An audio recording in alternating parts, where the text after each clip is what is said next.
samahan niyo ako sa aking mini vlog. This is me, my vlogger. Guys, tara mag-unboxing tayo. Ay, bato-bato, pi. Panalo nga pala to. Tingnan nyo na lang kung ano yan. Look. Ang arting nyo. Sobrang yan mga bi, binubuksan ko ng tagal mo naman bi. Buksan mo na yan. Ano pala? Ano yan sa tingin nyo guys? Tingnan nyo na nga lang. Wow. Diba ang ganda nyan? Guys, sobrang bango nyan. Ha? Makakaliin nyo lang. Tsaka, ano, pwede din yan sa mukha. Pampaputi yan. Pang bata yan. Pwede po yan sa pambata dahil yan ay pants. Binili sa akin yan ng mami. Binili sa akin yan ni Ome.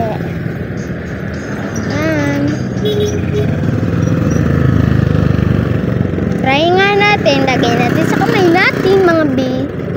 Ayan na nga pala. Nalagay na. Ante ko, bi. Ayan na. Nalagay na ni Beshi. Yan. Iyan na lang natin sa kamay natin, mga be. Tara na. Mga beshi, ano na lang natin talaga. Ang bango talaga niya, mga be. Nahulog pa nga doon sa may unan. Yan na, be.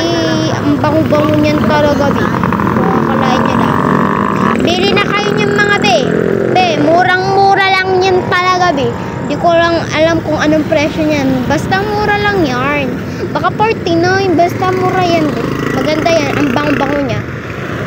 Yan na nga pala ang sunod, guys. Wow, ang bango niyan. Tahan nyo kung ano yan. Sa tingin nyo palang alam nyo na guys. Ayan na nga pala be. Ayan na be. Yan ay lip tease. Ano ko na nga pala be. Ayan na nga be. Ashley ang product niyan mga be. Mga beshi ko. Ano talaga. Ashley na talaga yan. Yan, ganda niyan. Tag-isa kami ng ganyan ng ni Ome. May ganyan siya. Ang ganda kaya niyan sa lips. Pwede mo din yan pang blush or pang eyelash. Diba ang galing? Yan, sige. Yan, wow. O ganyan. Huwag nang pang tumpik-tumpik pa. Bilhin nyo na. Mga be. Oh, hanapin nyo na lang din yan. Bye-bye.